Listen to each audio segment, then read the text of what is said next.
بسم اللہ الرحمن الرحیم۔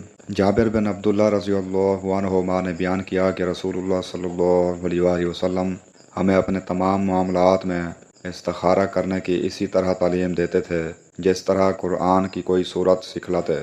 آپ صلی اللہ علیہ وآلہ وسلم فرماتے کہ جب کوئی اہم معاملہ تمہارے سامنے ہو تو فرض کے علاوہ 2 رکعت نفل پڑھنے کے بعد یہ دعا پڑھے۔ ترجمہ: اے میرے اللہ، میں تجھ سے تیرے علم کی بدولت خیر طلب کرتا ہوں اور تیری قدرت کی بدولت تجھ سے طاقت مانگتا ہوں، اور تیرے فضل عظیم کا طلبگار ہوں کہ قدرت تو ہی رکھتا ہے اور مجھے کوئی قدرت نہیں۔ علم تجھ ہی کو ہے اور میں کچھ نہیں جانتا، اور تو تمام پوشیدہ باتوں کو جاننے والا ہے۔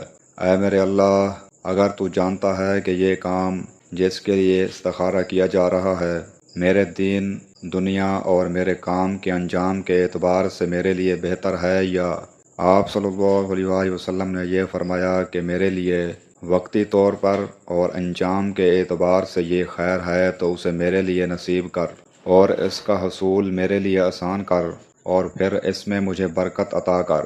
اور اگر تو جانتا ہے کہ یہ کام میرے دین دنیا اور میرے کام کے انجام کے اعتبار سے برا ہے، یا آپ صلی اللہ علیہ وآلہ وسلم نے یہ کہا کہ میرے معاملے میں وقتی طور پر اور انجام کے اعتبار سے برا ہے، تو اسے مجھ سے ہٹا دے اور مجھے بھی اس سے ہٹا دے، پھر میرے لیے خیر مقدر فرما دے جہاں بھی وہ ہو، اور اس سے میرے دل کو مطمئن بھی کر دے۔ آپ صلی اللہ علیہ وآلہ وسلم نے فرمایا کہ اس کام کی جگہ اس کام کا نام لے۔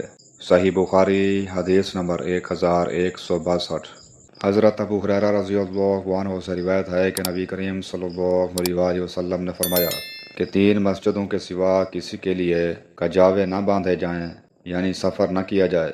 ایک مسجد حرام، دوسرے رسول اللہ صلی اللہ علیہ وآلہ وسلم کی مسجد، اور تیسری مسجد اقصیٰ یعنی بیت المقدس۔ صحیح بخاری، حدیث نمبر 1189۔ حضرت ابو ہریرہ رضی اللہ عنہ نے فرمایا کہ مجھے میرے جانی دوست نبی اکرم صلی اللہ علیہ وآلہ وسلم نے 3 چیزوں کی وصیت کی ہے کہ موت سے پہلے ان کو نہ چھوڑوں۔ ہر مہینے میں 3 دن روزے، چاشت کی نماز اور وتر پڑھ کر سونا۔ صحیح بخاری، حدیث نمبر 1178۔